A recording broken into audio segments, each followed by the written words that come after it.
So I wanted to go through a couple common patterns that you'll see in your Fiddler traces just to make sure you understand that these are normal and why you would see these.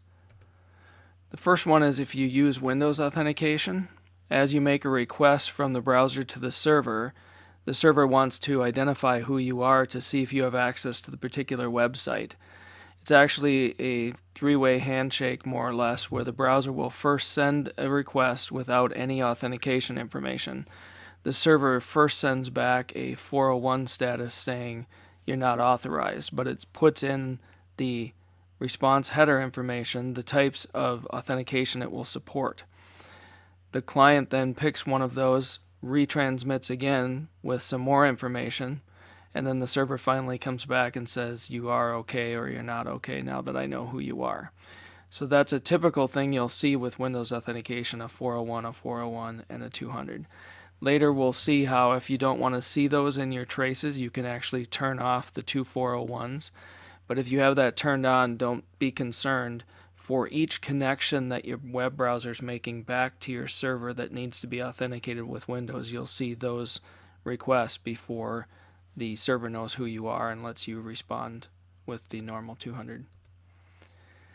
Also, if you have a corporate proxy servers return a 407, you'll see the same kind of pattern. So if you were going from your desktop at work and you have a corporate proxy server, you will often see then your first request will come back again with a rejection.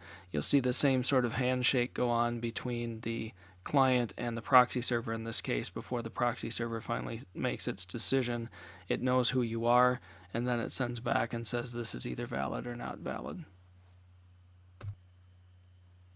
The first common pattern we'll look at again is Windows authentication. So the idea is I've got my local website set up to require Windows authentication. As my browser makes its first request, you'll see there's no information in the request that identifies anything about who I am. The web server comes back and says it's a 401, you're not authorized, but it comes back with I'm willing to negotiate authentication, and in my case all I've got turned on is NTLM or Windows authentication. The browser then will send up some information in the handshake, and the server will respond with some more information. Then the client can finally send on what the server had transmitted, and the request will complete as you would expect. So again, it's going to do this for each connection that you have. So browsers open up multiple connections back to your web server. So you'll see this pattern of two 401s, then the actual request will work. And then for each back connection, you'll see 401. So you'll see a lot of 401s at the beginning until each connection has been authenticated. And then you'll see the normal trace that you would expect.